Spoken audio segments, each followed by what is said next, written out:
Ang kapayapaan sa buhay ay pwedeng dumating ng natural lang, na hindi pinipilit, likas. May mga taong payapa talaga yung buhay, kahit hindi nila sobrang pagtrabahuhan. But peace can also be designed. It can also be made and attracted. In fact, a peaceful life can be kept if one knew how. Sabi sa Romans 14:19, let us therefore make every effort to do what leads to peace. Pagsikapan kung ano ang mag-uuwi at magdadala ng kapayapaan. Kaya ang ating pag-aaral, how to have peace in life. Heavenly Father, we thank you for this gathering. Bless everyone here. At nawa, Panginoon, yung inyo pong pagpapala ay tanggap namin, mabaon namin at maipamahagi pa namin sa iba. Hinihiling namin kayo maging tunay na tagapagsalita. Daluyan nyo nawa ng pagpapala nyo ang inyong lingkod tungo sa iyong mga anak. At lahat kami, Panginoon, makatanggap ng bendisyon ninyo. We want to glorify your name. We ask you to be the speaker. Protect us from lies and falsehood. Lord, speak to your people. In the name of Jesus we pray. How to have peace in life? Unang-una, do not needlessly fight the powerful. Marami mga tao po magulong buhay kasi bumabangga nang hindi dapat pinagbababangga at hindi naman kayang banggain. Do not needlessly fight the powerful, especially if you cannot win anyway. Do not needlessly fight power. Sabi nila, don't needlessly fight the force. Ecclesiastes 10:20, do not revile the king even in your thoughts, or curse the rich in your bedroom. Because a bird of the air may carry your words, and a bird on the wing may report what you say. Sabi, huwag mong pagsalitaan ang masama ang hari o mga mayayaman. Ibig sabihin, yung may mga kapangyarihan sa iyong buhay, sapagkat baka daw lumipad ang balita at makarating, kawawa ka. You will expend so much energy and you will face so much trouble if you fought the wind or the current. Wala kang panalo sa malakas na hangin. Kaya ang ginagawa pati ng mga barko pag may bagyo ay sumisilong sa mga pier. Ang mga eroplano hindi lumilipad dahil bakit ka mananalo sa isang kapangyarihang mas malakas kesa sa iyo. Marami pong mga tao nakakalungkot ang gulo-gulo ng buhay dahil sila ang may likha. Lagi silang bumabangga sa hindi nila dapat banggain. Siguro dahil sa yabang. Yung iba sinasabi, prinsipyo. Pero prinsipyo man dapat may timing yan. Hindi ka pwedeng sugod ng sugod. Hindi pwede na kahit pader ay binabangga mo. Dahil kahit mo yung mabangasan yung pader, sigurado ikaw ay makakaroon din ng pasa. Acts 27:14-15, before very long, a wind of hurricane force, called the Northeaster, swept down from the island. The ship was caught by the storm and could not head into the wind, so we gave way to it and were driven along. Yan ang sinasabi ng mga misyonero naglalakbay. Kahit misyonero ng Diyos, kahit Diyos ang nagpapadala sa kanila sa misyon, sila may naaanod at nadadali ng malakas na hangin. Kaya marunong din sila dapat sumilong at ipagpaliban, maging ang misyon kung may bagyo. Hindi mo pinagbababangga ang hindi mo dapat banggain. Jonah 1:12-13, nung napakalakas ng bagyo at halos ay lumubog ang barkong sinasakyan nila dahil siya ay lumalayo sa inuutos ng Diyos. Sabi niya, pick me up and throw me into the sea. He replied, and it will become calm. I know that it is my fault that this great storm has come upon you. Instead, the men did their best to row back to the land, but they could not, for the sea grew even wilder than before. Lumalaban sila sa makapangyarihan, kahit anong pagsagwan ang gawin nila, hindi nila madala sa pangpang ang kanilang sasakyang dagat, sapagkat lumalaban sa force. Able captains and able sailors use, not fight, the wind. Acts 27:13, when a gentle south wind began to blow, they thought that they had obtained what they wanted, so they weighed anchor and sailed along the shore to Crete. Ito na naman mga lingkod ng Panginoon, pero pati ang batas ng kalikasan ay sinusunod at iginagalang, at nung tama na ang panahon, noon lang sila uli-muling naglakbay. Make peace with power. Make peace with the powerful. Make peace with those who have power over you. Kahit sa mga opisina, yung mga executive na lagi may problema, bumabangga sa mas matataas sa kanila. Maliban na ikaw may-ari ng kumpanya, kung pinagagagawa yun. Kasi walang mangyayari sa buhay mo dahil lahat ng lakas ng kalaban mo ay gagamitin para kasirain. Luke 14:31-32, or suppose a king is about to go to war against another king. Will he not first sit down and consider whether he is able with 10,000 men to oppose the one coming against him with 20,000? If he is not able, he will send a delegation, while the other is still a long way off and will ask for terms of peace. Maging sa giyera daw po ay tinitingnan ng mahusay na leader kung kaya niyang labanan yung kanilang haharapin. At kung talo talaga sa bilang pa lang at sa lahat ng kagamitan, hindi na siya susugod sa labanan, makikipagkasundo na. He will send an embassy and ask for peace. What will you get for fighting your superior? Mga bata, mga anak, anong mapapalan yung labanan ng inyong sariling magulang? Banggain ang mga sarili niyong tito at tita, ang inyong mga ate. Mga tinutulungan, ba ano mapapalan yung binabangga niyo yung tumutulong sa inyo? At kung kayo man ay may tindahan, anong mapapalan yung awayin yung customer niyo na siya namang tunay niyong amo? Sapagkat pag hindi niya tinangkilik ang inyong tindahan o negosyo, ay wala kayong kikitain. Walang mapapala ang taong bumabangga sa mas may kapangyarihan. Kaya dapat iniisip yan maaga pa lang. Una, yung may kapangyarihan na binabangga mo, gagamitin niya yung lakas para laban sa'yo. Pero kung siya'y kaibigan mo, lahat ng lakas niya gagamitin niya para katulungan. So hindi mo na kailangan maging banal para isipin ng mga bagay na yan. Maging matalino ka lang, hindi mo lalabanan ang makapangyarihan. Use power to your advantage. So Romans 13:3-5, even the power of those who are above us. For rulers hold no terror for those who do right, but for those who do wrong. Do you want to be free from fear of the one in authority? Then do what is right, and he will commend you. For he is God's servant to do you good. But if you do wrong, be afraid. For he does not bear the sword for nothing. He is God's servant, an agent of wrath to bring punishment on the wrongdoer. Therefore, it is necessary to submit to the authorities, not only because of possible punishment, but also because of conscience. So, merong may otoridad, sumunod ka. May patakaran, sundin mo. Hindi papasok ka sa isang kumpanya, gusto mo labagin lahat ng mga patakaran. Papasok ka sa isang paaralan, ayaw mong sundin ang mga alituntunin doon. Bakit ka pa nagpunta? Sasayangin mo ang lakas mo na bumabangga sa hindi mo kayang itumba. And very importantly, you want a peaceful life, be at peace with God. The ultimate power. Lahat naman ng power ng tao ay pahiram lang ng Diyos. Ang Diyos ang tunay na makapangyarihan.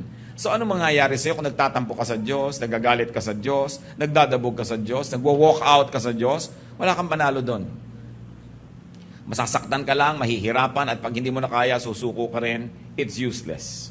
Romans 5:1, therefore, since we have been justified through faith, we have peace with God through our Lord Jesus Christ. So meron na tayong peace with God. Ang ginagawa lang ng tao, sinisira yun eh. Kaya kuminsan nawawala yung peace. Then magre-repent, magbabalik loob, bumabalik ulit yung peace. Because peace in life is directly proportionate to our closeness to God.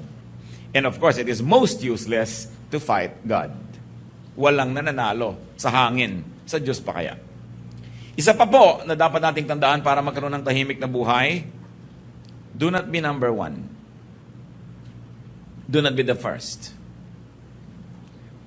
Gusto mo lagi kang first sa competition, gusto lagi kang first sa lahat ng contest, first sa lahat ng bagay, siguradong hindi tatahimik ang iyong buhay. Sapagkat ubod ng hirap maging first. At kung sakali man na naging first ka, lalong mahirap manatiling first. At maging si Jose Rizal sa No Limitang Hires sa pamamagitan ng bibig ni Filosofo Tasio, sabi niya, ang pinakamatatayog na puno ang tinatamaan ng kidlat. Mahirap talaga yung number one. Tama na yung number 2 ka, number 3, huwag ka naman ng kulelat. Pero yung number 1, napakahirap niyan sa buhay. Nakikita niyo yung mga magulang na pinagsisiksikan ng mga anak na lagi maging number 1, halos wala nang life yung children nila. Lagi na lamang puro pagsisika, pag-aaral, puro susulog ng kilay, puro subsob sa pag-aaral, hindi na naging child yung child. Pero first. At dahil first ka, laging merong threat na maging second, lagi ka ngayong nakabantay, lagi ka ngayong hindi relax sa buhay, so is it worth it? After all, nobody will remember that you are first. Kahit ka nga maging Miss Philippines, Miss Universe, after 1 year, ang tawag na sa'yo, former beauty queen. Tapos na. Hindi ngayon, kung natural na natural, wala kang kahirap-hirap, nanalo ka, di bale. Pero yung sinagasaan mo na lahat ng tao, binangga mo na lahat ng bagay, hindi ka na nagkaroon ng kasiyahan, tapos para ka lang maging number 1, so what? Nobody likes number 1 people. Meron bang may gusto sa mga number 1? Kinakaingitan lang yan, kinakainisan. At pilit ginigiba ng mga tao, so it's really pointless. It is difficult to get there, and it's more difficult to stay there. Being first attracts much envy. Mga kapatid, mga kaibigan, sikapin ninyo na di kayo kainggitan ng sinuman. Sapagkat napakahirap na kayo ang pinupuntahan ng inggit ng sinuman. Ang inggit ay napakalaking kapangyarihan at ito'y nakasisira sa kinainggitan man. Bagamat mas nakakasira sa naiinggit. So ang tao talagang naghahanap ng katahimikan sa buhay, hindi niya, sinisikap niyang huwag masyadong mapansin. Huwag masyadong maging controversial at huwag makainggitan sapagkat mahirap yung kinakainggitan. Envy is terrible energy. Envy is a terrible enemy. So do not be the object of envy. Do not be the object of jealousy. It means, don't try to be number one. Well, as I said, if you could be number one effortlessly, then it happens naturally. Wala kang magagawa. Talagang likas ka number one. Pero para patayin mo ang sarili mo, para kainggitan ka lang ng iba kung lumaon at sirain kang pilit, para ano? Sayang lang. Nakita nyo si Joseph, the dreamer, paborito ng tatay niya, nakainis na ng mga kapatid. Ano nangyari? Itinapon sa balon, ibinenta bilang alipin. Nasa Genesis 37 yan. So, while you don't want to be the first, do not be the last. Do not be the least. Wala ka rin katahimikan pagka ikaw yung kulelat. Kasi ikaw naman yung aapihin ng lahat. Ezekiel 22:29, the people of the land practice extortion and commit robbery. They oppress the poor and needy and mistreat the alien, denying them justice. So hindi naman dapat mangyari sa'yo yun. Dapat may katuturan naman na yung buhay, may accomplishment ka, bagamat di ka number one, pero meron ka namang papel sa buhay, kaya hindi ka naman kakawawain ng kapwa mo. Dahil mahirap ding magkaroon ng kapayapaan kung ikaw yung kulelat, kung ikaw yung api. You want peace in life? Set your own personal rules and standards in your life. Aside from God's law, which you all must observe, and aside from legal law, which every citizen of a country must observe, develop and stick to your personal standards. Hindi sabihin, ay, kailangan tayong maghanda, birthday mo, kasi kaugalian. Kung ayaw mo maghanda, huwag kang maghanda. Huwag mong pilitin ang sarili mo. Gumawa ka ng sariling batas ng buhay mo. Basta hindi mo nilalabag yung batas ng bayan at batas ng Diyos. Huwag mong sinusunod yung mga batas ng mga tao kung ito'y hindi hiyang sa'yo, hindi likas at hindi bagay. Kailangan magkaroon ka ng lakas ng loob na gumawa ng sarili mong pamantayan kung ano ang mabuti, kung anong marapat at kung paano ka mamumuhay. Hindi mo pinipilit na makipaghabulan sa iba, makipag-contest. Hindi mo pinipilit na makipagpataasan. Hayaan mo silang mapagod, pero meron kang sariling speed. Para rin yan ng kotse, naglalakbay kayo, may nauuna, ang bilis-bilis, hirap na hirap ka maghabol. Subukan yung huwag kayong maghabol, hihintayin din kayo nun. No? So bakit mo papahirapan ang iyong buhay? Kita niyo yung mga nagtatago na walang nag-ahanap, lumalabas din mag-isa. Mainit yun. Ang hirap-hirap magtago, walang humahanap sa'yo. So kung hindi siya mahanap, huwag niyo hanapin. Bakit ninyo papahirapan na yung sarili? Tatandaan niyo, ang gusto ko lang na bigyan ng diin, igalang lang natin ang batas ng Diyos, batas ng bayan. Yung ibang batas ng buhay niyo, bahala kayo doon. Sa loob ng bahay niyo, kung gusto niyo 3 butil ng bawang ang ginisa, 3. Kung sabi ng biyan niyo, 5. Kung wala siya at hindi kayo nakikitira sa bahay niya, gawin yung 3. Pero nakikitira kayo, gawin yung 5. Ha? Siyempre, kung sining may bahay, siya yung reyna doon. So, kailangan, meron kang batas sa buhay mo, hindi yung si ganun, si ganyan, si ganyan. Naghahabol ka tuloy. Have your own personal world where you are comfortable, where you are the ruler, where you are full. Do not play catch up. Yung pinipilit lamang makahabol sa iba, lagi na lang yan pagod. Sabi ni Solomon sa Ecclesiastes 4:4, and I saw that all labor and all achievements spring from man's envy of his neighbor. This too is meaningless, a chasing after the wind. Marami na tao nagsisikap lang, hindi naman dahil talagang gusto nila yung pinagsisikapan nila eh. Nakikipag-contest lang kasi sa kapitbahay. So nagpapalakihan ang bahay na ipinapagawa, kaya walang tigil ng kahihingi doon sa OFW na kamag-anak. Nagpapalakihan ng TV, nagpapalakasan ng sound system, no? Nagpapagandahan ng cellphone. Sabi, maraming ginagawa ang tao, hindi dahil talagang gusto niya, meron lang siyang ka-contest. So why do it? Hayaan nyo nga na kasing laki ng bahay ang TV niya, di mapapanood nyo pa libre. Okay, nakikipag-contest. Mapapagod lang kayo. You want peace in life? Know and move according to time. Lahat po ng bagay may panahon. Kawayan man, pag hindi mo tinataga sa panahon, may bukbok lagi yung kawayan. Kahit yung furniture na gagawa sa kawayan, pag hindi talaga ng mga times of December yan, January, may bukbok lagi. Kasi wala sa panahon ng pagputol. Lahat ng bagay may panahon. Ecclesiastes 3 nga, sabi, for everything there is a season and a time for every matter under heaven. So beat with the rhythm of the universe. Pag may gagawin kayo, tama ba yung timing? Mararamdaman nyo naman eh. Hindi para kang bata na pinangakuan ka na bukas, pupunta kayo, kakain kayo sa fast food, at kahit bukas may sumabog na bomba, may nalaglag na eroplano, nag-brown out, nagkaroon ng coup, nagkaroon ng revolusyon, ipagpipilitan mo pa rin, kakain tayo, sabi mo. Naiba na yung time, hindi bagay yung time. No? So dapat mahalaga ang tayo nakikinig sa oras. May oras ang ginagawa ng tao. May oras kung kailan ka magsisikap, may oras na nagpapahinga ka, merong oras na nagbibigay ka na lang, di ka na lang kumikibo. May oras naman na iginigiit mo rin yung gusto mo. Ang taong hindi marunong mag-timing ng ginagawa niya, ang gulo ng bunga, ang gulo ng buhay. Kung makikinig kayo sa Espiritu ng Diyos, makikinig lang kayo sa inyong kalooban, malalaman niyo yung tamang timing. At ano yung pamantayan dyan? Madali, maluwag, maginhawa. Kahit sa biglang tingin, mahirap yung gagawin. Pag tama ang timing, nagiging madali. Tahimik na buhay, mga kapatid, be debt-free. Hindi ko lang alam kung posible pa sa napakaraming tao ngayon itong ganitong bagay, pero ang payapang buhay kung wala kang utang. Mahirap yung may utang eh. Lalo may interes ang utang mo. Tuwing tumitiktak ang orasan, lumalaki ang iyong utang. Matutulog ka ngayong gabi, 10,000 yung utang mo. Pagising mo bukas, 10,500 na yon. Paano ka hihimbing? Naliligo ka, kumakain, nagpapahinga, nagiging 10,100 na, nagiging 2,000 na. Hindi ka mapapahinga. Kaya mga kapatid, hindi ipinapangutang ang party. Hindi ipinapangutang yung mga debu-debu. Na kahit ang baba-baba ng kisame, may chandelier, nagkakauntog-untog katuloy. Mga klaseng dramang bukid dyan. Mga dramang third world. No? Yung pinipilit kay laki-laking hagdan, ang liit naman ng bahay. Ang liit-liit ng sala, mga upo, ang pangkaharian ng mga reyna ang mga upuan. This is not fitting. Kung minsan ang tao hindi namumuhay ng ayon sa kanyang kaya, nagkakautang-utang tuloy. No?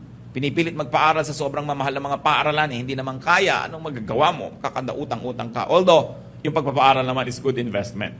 Hindi katulad ng mga party-party lang o mga handa-handaan lang. Romans 13:7-8, give everyone what you owe him. Let no debt remain outstanding. So kung nagkautang ka na, bayaran. At kung hindi pa kayang bayaran, pumunta ka sa pinagkakautangan, tanggapin mong may utang ka at sabihin mong magbabayad din ako. Balang araw. So, mahirap yung may utang ka, tapos andyan yung pinagkakautangan mo, tapos nagpapanggap kang nalimutan mo yung utang mo, hindi ka mapakali at siya din hirap na hirap.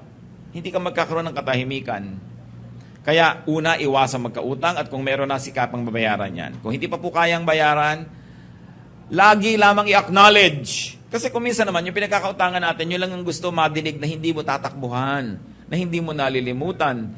Kasi kung minsan pinaparusahan natin yung tumulong sa atin eh. Pinautang ka nung nangangailangan ka at nung oras na magbayad, siya ngayon itong nakikiramdam, nalimutan kaya.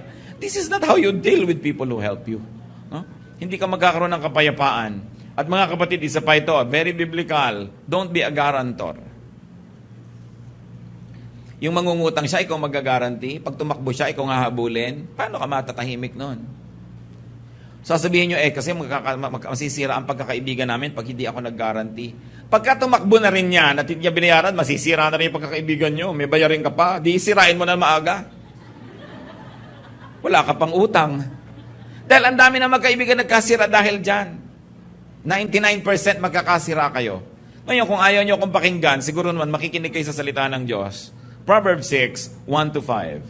My son, if you have put up security for your neighbor, if you have struck hands in pledge for another, if you have been trapped by what you said, and snared by the words of your mouth, then do this, my son, to free yourself. Since you have fallen into your neighbor's hands, go and humble yourself, press your plea with your neighbor. Allow no sleep to your eyes, no slumber to your eyelids. Free yourself like a gazelle from the hand of the hunter, like a bird from the snare of the fowler. Napakalinaw. Sabi ko, ikaw ay nangako, nag-pledge ka, you strike your hand in pledge, nag-guarantee ka sa utang ng may utang, nako, na-trap ka. Huwag ka magpahinga, huwag kang tumigil hanggang hindi mo nababawi ang pledge. So pumunta ka na doon sa ginarantihan mo at doon sa ipinag-garanti mo at sabihin mong binabawi mo na. Sabi, parang usa na nahuli ng isang hunter. Anong gagawin niyan? Gagawin ng lahat, magpipumiglas para makawala. Yun ang gawin mo. Sabi, dahil yun ang kalagayan mo ngayon na ikaw ay garantor. Huling-huli ka, wala kang kawala. Pakawalan mo ang iyong sarili. So kung kayo garantor na, sikapin yung makawala at kung hindi pa, huwag kayong mag-guarantee. Sabihin nyo, sabi ng Diyos, Proverbs 6, 1-5. At marami pa sa Bible, napakarami na huwag kayong nag-guarantee. Kasi alam niyo yung pag-guarantee, trabaho lang yun ng Diyos. Diyos ba kayo? Nakakatiyak ba kayo makakabayad siya? At kung hindi siya makabayad, alam niyo ba na sa panahon na yun meron kayo ibabayad? Baka nung nag-guarantee kayo, meron. Next week, meron ba?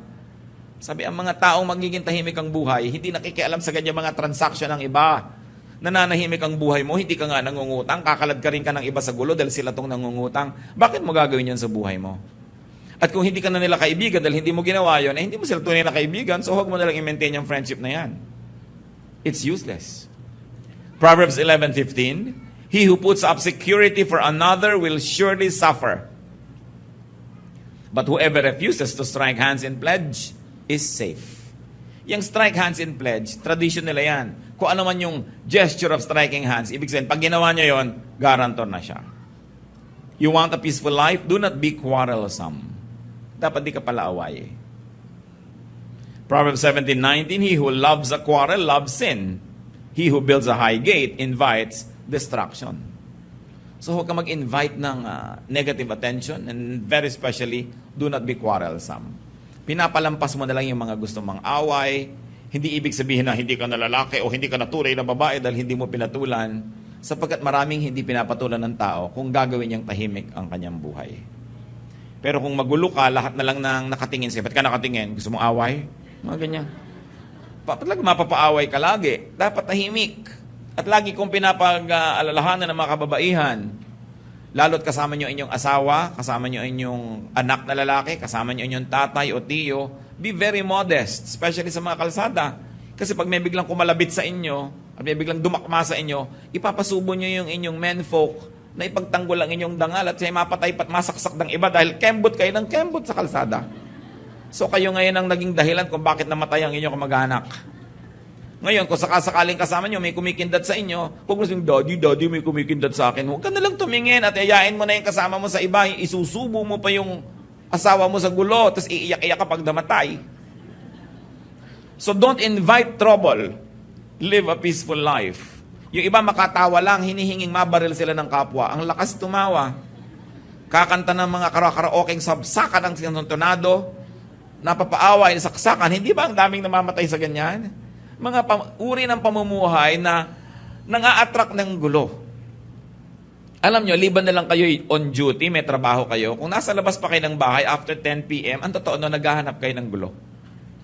Dahil wala na kayong mahahanap na kapayapaan pagkalampas ng oras na yon.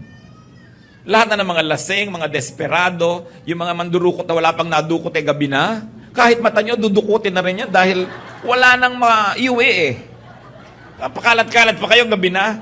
Lima na lang duty nyo talaga, trabaho nyo, wala kayong magawa. Pero yung nakakalat ka dyan kung saan-saan, naghahanap ka ng gulo.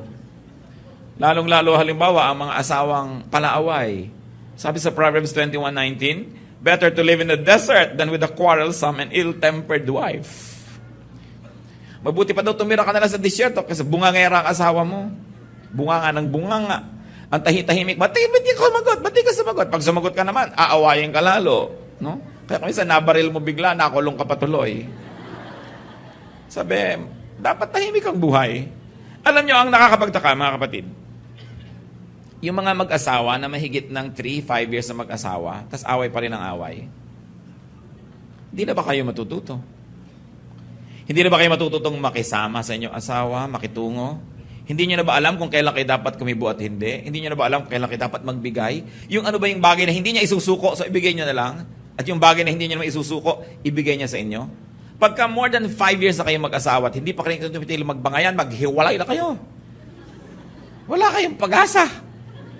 Ngayon, kung ayaw nyo maghiwalay ng todo, gawan nyo ng paraan yan, ayusin yung buhay nyo. Dahil alam nga naman, hanggang tumanda kayo, awayan kayo ng awayan. Alam nyo ba yung hirap ng loob ng mga anak pag nag-aaway ang mga magulang? Lalo mga maliliit pang bata. Akala nila maghihiwalay forever. Hindi naman nila kasi alam ang mga trabaho ng matatanda. No? Akala nila magigiba na yung pamilya nila. Sobrang insecurity.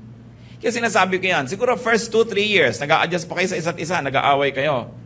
Pero kung hanggang 5, 7, 10 years, na pinag-aawayan nyo pa rin kung gaano dapat ka-asim ang sinigang, magsigang kayo ng dalawa.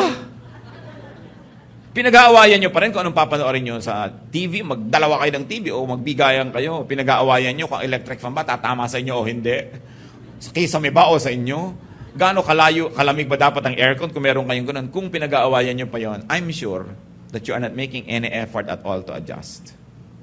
Pinaggigiitan nyo inyong sarili, ganun din ang ginagawa ng kapwa, hindi na kayo tatahimik pa.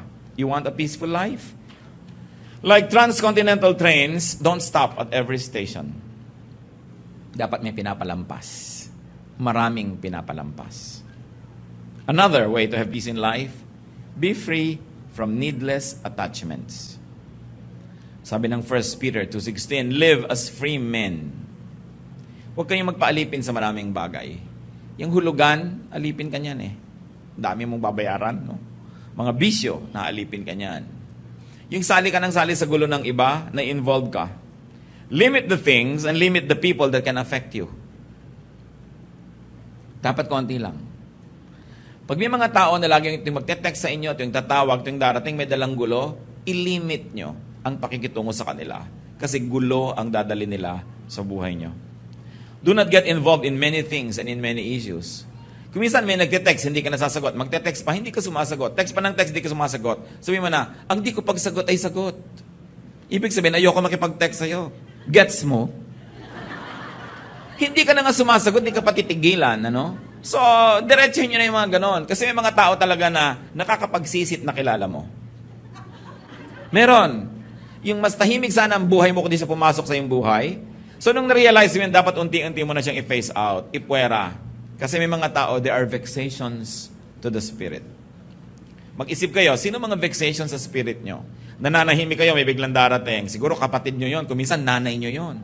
No, yung, ang saya-saya ng buhay, enjoy na enjoy ka magkape. Tuwing darating siya, problema ang dala. Tuwing darating siya, reklamo ang dala. Tuwing darating siya, meron siyang mga sumbong, nagugulo lagi. Limit your engagement. Patirahin nyo siya sa Spratly Islands. Ipagpagawa nyo doon ng bahay. Para tahimik kayo.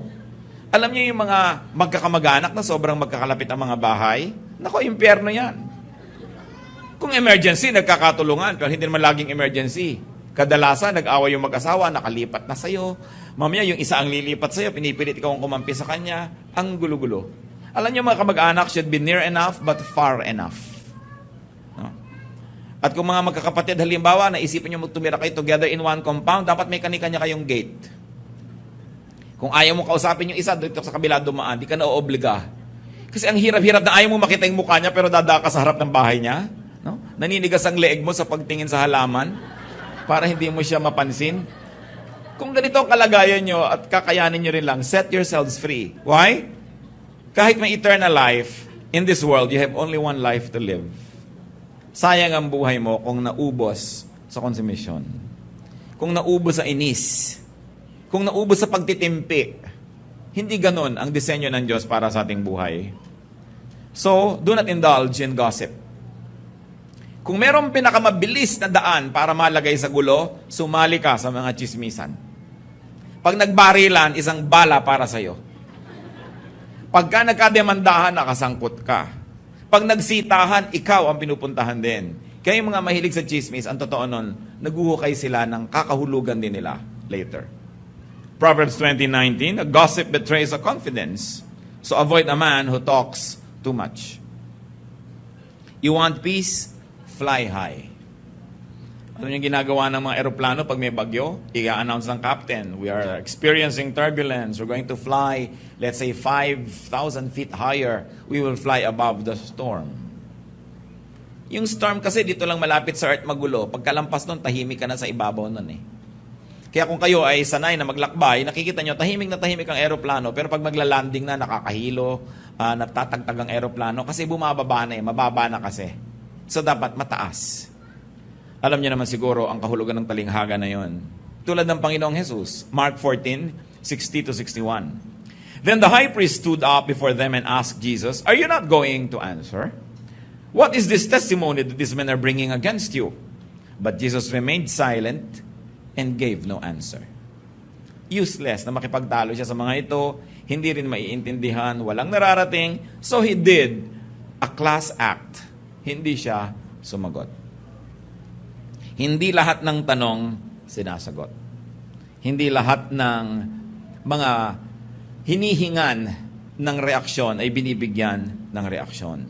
You choose your battles. Napaka-practical po ng Biblia at napakaganda ng mga katuruan kung didibdibin at uunawain. So you want a peaceful life? Do not fight the powerful. Do not be number one. Do not be the last. Set your personal standards. Know and move according to time. Be debt-free. Do not be quarrelsome, and be free from needless attachment. Obey that, and you will be happy. And your people around you, who you love, will also be happier. God bless everyone.